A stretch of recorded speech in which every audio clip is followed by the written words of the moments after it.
끊임없이 변화하는 세상에서 사람들은 갈수록 바쁘기만 하다. 더 안정된 커리어, 더 두둑한 월급, 더 그럴싸해 보이는 생활 방식을 쫓느라 최선을 다하면서도 늘 불안에 시달리고 마음 한편은 헛헛하다. 일, 관계, 생활에서 중심을 잡지 못하는 것은 마음을 다스리는 데 실패했기 때문이다. 자기 마음의 주인으로 살고 있는가라는 책은 우리가 쉽게 접하지 못했던 동양 고전의 가르침을 담은 책이다. 마음을 다스리고 싶은 사람은 고전을 읽어야 한다. 시대는 달라도 한 인간이 살아가면서 거치는 정신적 성숙 과정은 본질적으로 닮아있기 때문이다. 인류는 정치, 사회, 전쟁, 기후 변화 등 심각한 위기 속에 놓여 있다. 절박한 현실적 문제 앞에서 우리는 어떻게 마음을 다스리고 어떤 삶을 살아야 할까? 오늘은 흔들리는 시대를 건너가는 현대인을 위한 책, 자기 마음의 주인으로 살고 있는가에 대해 이야기해보겠다.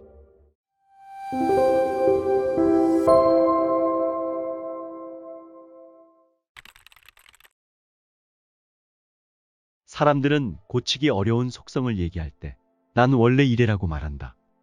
원래보다 강한 것은 없으니 고칠 수 없다는 말이고, 그러니 고치려 하지 말자는 뜻이다.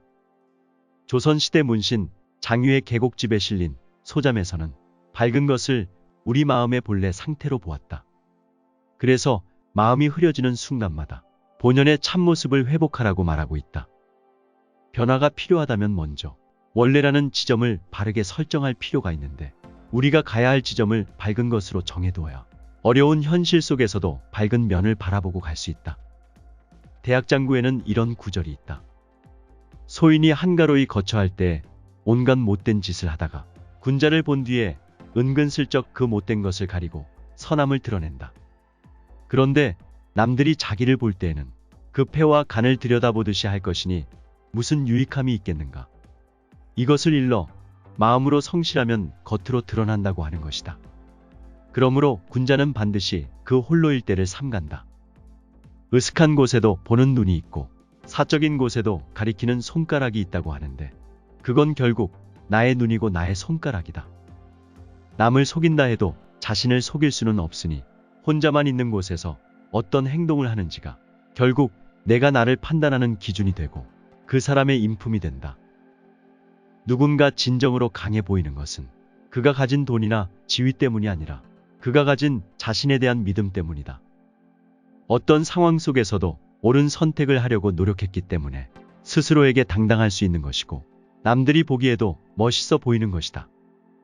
요즘 세태를 보면 예의 없는 것을 쿨한 줄 알고 염치가 없는 것을 당당한 줄 아는 것이 풍속이 된 듯하다. 그러나 이러한 때일수록 세상에 휩쓸리지 않도록 자신을 단단히 단속하는 일이 필요하다.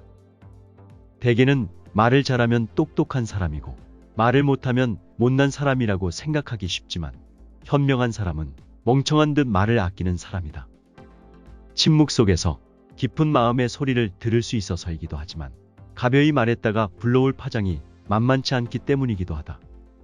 그래서 옛사람들이 늘 말을 조심하라고 그토록 당부한 것이다. 특히 나이가 들수록 말의 무게를 생각해야 한다.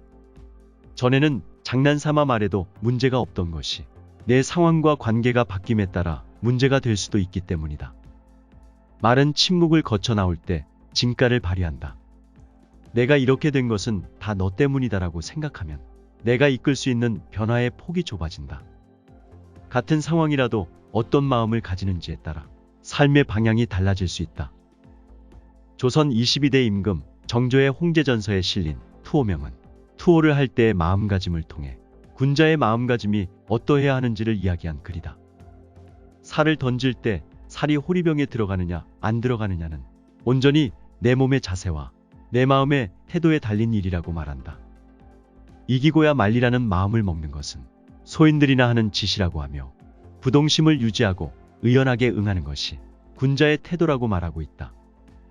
우리는 무언가 내 마음대로 안 될 때 그 원인을 남에게서 찾으려 하지만 사실 원인은 나에게 있다. 삶을 살아가는 내 마음 자세가 흐트러져서이고 외부 상황에 따라 내 중심이 흔들렸기 때문이다. 설사 외부에서 어려움이 닥쳤다고 해도 지금 당장 내가 할 수 있는 것은 내 마음과 자세를 바로잡는 일밖에 없다. 상대보다 무조건 앞서야겠다는 마음을 먹고 남 잘 되는 것을 시기하고 배 아파하면 내가 가진 힘마저 줄어들어 점점 더 안 좋은 방향으로 흘러갈 수밖에 없다. 삶이라는 경기의 금메달리스트는 나를 이긴 자이지 남을 이긴 자가 아니다. 우주 운행의 원리를 담은 주역에는 무망괴가 있다. 무망괴는 진실하고 속임이 없으면 모든 것이 순조롭게 진행되어 좋은 결실을 맺게 되는 모습을 보여준다. 그런데 우리 현실은 꼭 그렇지 않다. 남을 속여가면서 좋은 자리를 차지하고 그것을 들켜도 처벌받지 않고 버젓이 고개를 들고 다니는 사람들을 많이 본다. 노자는 이렇게 말했다. 하늘의 그물은 넓고 넓으나 성그러도 놓치지 않는다. 하늘이 쳐놓은 그물은 잘 보이지는 않지만 악을 저지른 사람을 다 걸러내게 되어 있다는 뜻이다. 여기서 하늘은 무엇일까? 사람 사이에서 밝게 지켜보며 만물을 길러내는 우리의 순수한 본마음이다. 그러니 마음이라는 거울이 있는 이상 잘못을 감추고 싶다 하여 감출 수 없고 죄를 피하고 싶다 하여 피할 수 없는 것이다. 중년이 되면 나를 중심으로 많은 관계가 성립되고 자신의 존재에 대한 고민보다 현실에 대한 책임이 더 무거워진다. 무언가 소중한 것이 완성되려면 그 사이에 꼭 겪어내야 할 어려운 고비들이 있다. 그 고비들을 잘 넘기는 과정에서 우리는 소중한 존재가 되어간다. 논어에는 날씨가 추워진 다음에야 소나무와 잣나무가 뒤늦게 시든다는 것을 알게 된다는 공자의 말이 있다. 아픔도 성숙해지기 위한 소중한 재료로 여기는 마음이 필요하다. 조선 초기학자 이영서의 희연당명에 의하면 사람은 누구나 하늘로부터 부여받은 것이 다 같은데 뜻을 두고 힘쓰느냐 스스로 한계를 긋고 나아가지 않느냐에 따라 삶의 결과가 달라진다고 한다. 사람이 태어날 때 하늘은 차별 없이 고르게 하늘의 이치를 나누어 주었다. 그러니 우리 안에는 하늘의 이치가 똑같이 고스란히 담겨 있다. 내가 정성을 다해 현인이 되느냐 어리석은 사람으로 남느냐는 온전히 내 선택에 달린 문제이다. 나이를 먹어가면서 많은 사람을 만나다 보면 참 내 맘 같지 않구나 하고 피로감을 느낄 때가 있다. 내가 옳다는 생각은 상대가 틀렸다는 확신으로 이어지고 이런 상태가 되면 상대를 존중하기 어려워진다. 먼저 내가 옳다는 생각을 내려놓아야 한다. 아집을 버려야 상대의 다름을 있는 그대로 받아들일 수 있고 객관적으로 판단할 수 있다. 그러나 에고를 버리지 못하고 상대의 다름을 틀림으로 보고 지적하려 들면 서로 대립하여 관계가 틀어지게 된다. 저 사람은 도대체 왜 저럴까 싶을 때 얼굴이 다 다르듯 그 마음도 다 다르다라는 말을 생각하면 화낼 일이 줄어들고 에고가 풀어진다. 에고가 풀어지면 상대가 하는 말이나 행동에도 그럴 만한 이유가 있다는 것을 이해하는 마음이 생긴다. 성인이 향하는 바는 오직 진리뿐이다. 진리 앞에서는 어떤 이유로도 나를 고집할 이유가 없다. 이른바 팩트 폭격이라는 말은 보통 허물이 없다고 생각하는 사이에서 자주 일어난다. 그런데 말한 사람은 사실을 짚어줬다고 생각할지 모르지만 듣는 사람은 감정이 상해 그 말의 내용이 무엇이건 간에 받아들이기가 싫어진다. 공자는 말 잘하는 것을 어디에 쓰겠는가라고 하며 말재주를 도리어 안 좋게 평가했다. 대화의 목적이 상대를 변화시키는 것이라면 팩트 폭격보다는 가만히 일러주는 것이 더 효과적이다. 나 잘났어 하며 가르치려 들기보다는 내가 잘 모르지만이라고 하면서 스스로를 낮추어 조심스럽게 다가가는 것이 상대를 설득하고 마음을 얻기 더 좋은 방법이다. 사람은 사회적 동물이다 보니 관계로부터 자유로울 수 없다.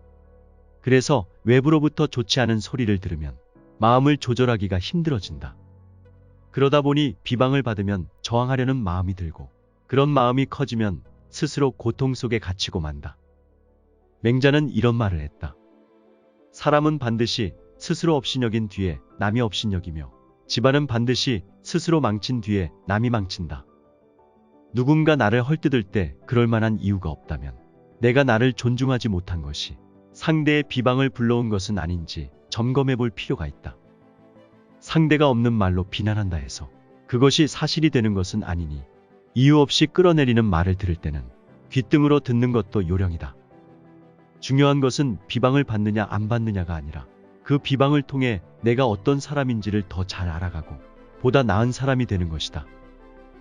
이이의 율곡전서에 실린 진시패소를 보면 당시의 패단에 대해 아랫 내용이 있다.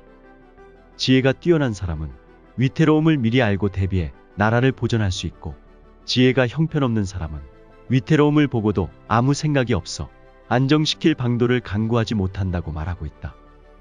가정이나 나라가 기우는 상황은 윗사람이 윗사람 노릇을 못하는 데서 비롯된다. 이이는 선조에게 어린아이도 국가가 위태로운 상황임을 안다며 임금이 현실을 제대로 인식하고 대책을 마련하기를 촉구했다. 그러나 선조는 이를 듣고도 대처하지 못했고, 이로부터 10년 뒤 임진왜란이 일어났다. 주역 곤괴에는 이런 말이 있다. 서리를 밟을 때가 되면 곧 얼음이 얼 때가 닥친다. 어떤 일에 조짐이 보이면 머지않아 큰일이 일어날 것이니 미리 대비하라는 것이다. 오늘날에도 정치, 사회, 전쟁, 기후 변화 등 절박한 현실적 문제 앞에서 잠 못 이루고 걱정하는 사람이 많이 있다. 그렇게 걱정하고 문제를 해결하려는 사람들이 있어 세상이 조금씩 바뀌어가는 것이다. 서경 대우모에는 법관이었던 고요가 순임금의 살리기 좋아하는 덕을 찬양한 글이 있다. 여기서 죄가 의심스러울 경우에는 가벼운 쪽으로 처벌하고, 공이 의심스러울 경우에는 중한 쪽으로 상을 주었다라고 했다. 억울한 경우는 형량이 과할 때에도 생기지만 판결이 형편성을 잃을 때에도 생긴다. 같은 죄를 짓고도 돈 있고 권력 있는 자는 풀려나고, 가난하고 힘없는 사람은 중한 처벌을 받는다면 억울할 수밖에 없다. 그러니 죄를 보고 판결해야지 사람을 보고 판결해서는 안 된다. 법은 그 자체로 세상을 바로잡는 바른 도구가 될 수 없다. 법을 다루는 사람이 지혜로울 때 법도 법답게 기능할 수 있다. 법관이 아니라도 사람이면 모두 판단을 하며 살아간다. 이때 내가 하는 판단이 적당한지, 한쪽으로 기울지는 않았는지 잘 생각해보고 신중하게 판단해야 한다. 요즘 사회가 원하는 인재상은 무엇일까? 아무래도 서툰 쪽보다는 기교를 부리는 쪽이, 어눌한 쪽보다는 바로 받아치는 쪽이 더 인정을 받는 것 같다. 그러나 옛사람들이 사람을 보는 기준은 이와 반대였다. 논어 이인에는 이런 말이 있다. 군자는 말은 어눌하게 하고 실행은 민첩하게 하려 한다. 내가 드러나 보이려 한 일이 오히려 화를 자초하는 것일 수도 있다. 내면의 빛을 감추고 남들이 부러워하는 자리에 서지 않는 것이 내 마음을 온전히 지키기에 딱 좋은 자리임을 알 수 있다. 그러니 남들이 나를 보고 어눌하고 서툴고 촌스럽다고 하면 기뻐할 일이다. 맹자 고자하에는 이런 구절이 있다. 하늘이 누군가에게 큰 소임을 내리려면 반드시 먼저 그 마음을 괴롭게 하고 그가 하는 일마다 잘못되고 어긋나게 하는데, 이는 마음을 분발시키고 성격을 강인하게 함으로써 그의 부족한 능력을 키워주려는 것이다. 모든 것이 더 강인해지는 과정이라 생각하면 인생길에서 겪는 어려움도 맷집을 기르는 과정에 지나지 않는다. 안 겪었으면 좋았을 일도 있지만 겪었다 해도 그것을 통해 더 단단해질 수 있다면 무엇 하나 헛된 경험은 없을 것이다. 사람들은 모두 복을 받기를 원한다. 정약용의 목민심서에서는 복을 짓는 것은 덕을 쌓는 데 있다고 하였고, 덕을 쌓는 가장 좋은 방법은 무덕이라고 하였다. 무덕은 진심에서 우러나 선행을 하고 그것을 또 마음에 담아두지 않는 것을 뜻한다. 자기가 한 일을 생색내지 않고 바로 있는 것이 덕을 쌓아 복을 받는 방법이다. 나에게 이익이 돌아오는 것은 생각지 않고 기쁜 마음으로 기꺼이 수고하는 일이 쌓일 때 우리의 덕이 쌓이고 그로 인해 복을 받게 되는 것이다. 혼란스러운 세상에서 기울어진 삶의 중심축을 다시 세우고 싶은가? 자기 마음의 주인으로 살고 있는가라는 책과 함께한다면 성인들의 가르침과 지혜를 통해 더욱 깊이 있는 삶을 살아갈 수 있을 것이다.